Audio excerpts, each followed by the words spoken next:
Hello friends, I am Poonam. Welcome to my YouTube channel Proofs in Mathematics. In this video we will discuss about this sum, that is a is equal to 1, 2, 3, 4 into 5. ये आपको एक set given है, इसके हमने subsets लिखने हैं। तो subsets इसके क्या होंगे? सबसे पहला 5 इसका सबसेट जरूर होता ही होता है। 5 इज ऑल्सो सबसेट ऑफ 5 और खुद नंबर इसका सबसेट होता ही होता है। तो सबसे पहले हमने लिख लिया 5, 1, 2, 3, 4, 5। ये तो हमारे हो गए सिंगल एलिमेंट्स। अब इसमें ध्यान से देखो कि 3 को हम अलग नहीं करके लिख सकते और 4 को भी हम अलग नहीं करके लिख सकते। तो उसके बाद हमने क्या करना है, पेयर पेयर के हमने सबसेट्स लिखने स्टार्ट कर देंगे। 1, 2, 1, 3 into 4। इसमें भी हम 3 और 4 को अलग अलग करके नहीं लिख सकते क्योंकि क्वेश्चन में ही हमें 3 और 4 कंबाइन गिवन है। तो यहाँ पे देखो 1, 3, 4, 1 into 5, 2 into 3, 4, 2 into 5। अब ध्यान से देख लो हमारे ये वाले पेयर, पहले मैंने 1 को फिक्स कर लिया, फिर 1 को सभी के साथ लिख लिया, फिर मैंने 2 को फिक्स कर लिया यहाँ से, फिर 2 को सभी के साथ लिख लिया, फिर अब मैं 3, 4 को फिक्स कर लूंगी। उसके बाद नेक्स्ट टर्म ही लिखनी है 3, 4 into 5। अब मैं ऐसे नहीं लिख सकती 3, 4, 2, क्योंकि अगर मैंने ऐसा लिख दिया तो मेरा यही वाला एलिमेंट आ जाएगा 3, 4, 2, क्योंकि अगर ये वाली टर्म आगे आ जाए या ये वाली टर्म पीछे चली जाए तो शफल होने पर भी कोई फर्क नहीं पड़ता है, सबसेट तो वही होता है, चाहे ये इसको आगे लिख दो चाहे इसको पीछे लिख दो। तो देखो मेरे 2 वाले पेयर मैंने सबसेट्स लिख दिए। और उसके बाद 3 पेयर 1, 2 into दिस। अब उसके बाद मैंने 1, 2 को फिक्स कर दिया, 1, 2 के साथ अब क्या लिख दिया मैंने 5। अब मैंने फर्स्ट और थर्ड को फिक्स कर दिया, उसके बाद अगली टर्म क्या आती है 5। अब मैंने सेकंड और थर्ड को फिक्स कर दिया, उसके बाद अगली टर्म क्या आती है 5।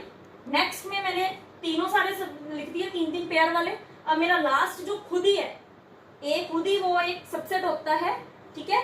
5 और खुद एक सेट अपना ही सबसेट होता है, ठीक है, अपने ही सेट का सबसेट होता है। तो मैंने लास्ट में वाली टर्म्स लिख दी। अब काउंट करके चेक करते हैं 1, 2, 3, 4, 5, 6, 7, 8, 9, 10, 11, 12, 13, 14, 15, 16।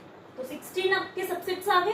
तो अब ध्यान से देखो हमने फॉर्मूला किया हुआ है 2 की पावर ऑर्डर।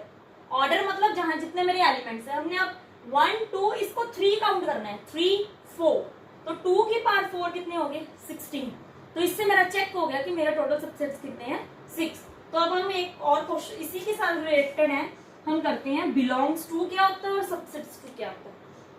कोई भी एलिमेंट है वो बिलोंग करता है, कोई भी एलिमेंट हमेशा बिलोंग करता है और सबसेट्स के लिए खुद एक सेट होना चाहिए, ठीक है। सबसेट के लिए खुद एक सेट होना चाहिए। तो बिलोंग देखो ये सारे इसके एलिमेंट है। 1 belongs to a, 2 belongs to a, 3, 4 belongs to a. अब देखो ऐसा नहीं लिख सकती मैं, यहाँ पे ऐसे नहीं लिख सकती 3 बिलोंग्स टू ए, मैं ऐसा नहीं लिख सकती, ठीक है। 3 डजंट बिलोंग्स टू ए। क्यों? क्योंकि 3 और 4 मेरा हमें कंबाइन गिवन है, ठीक है। और अब इसके बाद देखो 4 नहीं मैं अकेला लिख सकती, उसके बाद 5 बिलोंग्स टू ए। अब ये देखो मैंने नीचे लिखा हुआ है 4 डजंट बिलोंग्स टू ए और 3 also doesn't belongs to a. अब उसके बाद देखो सबसेट्स क्या होते हैं। 1 अगर तो 1 के आगे मैंने ब्रैकेट्स नहीं लगाई हुई, 1 एक सेट नहीं है तो वो बिलोंग करेगा।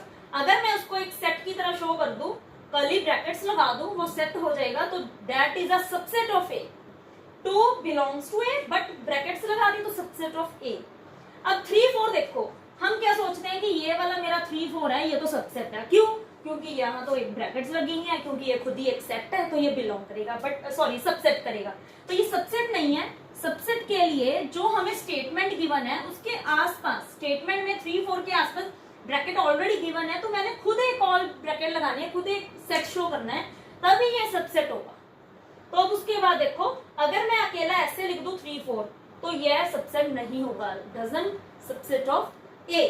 तो अब उसके बाद देखो अगर मैं 2 और 3 को कंबाइन कर दूं तो this is also doesn't subset of A.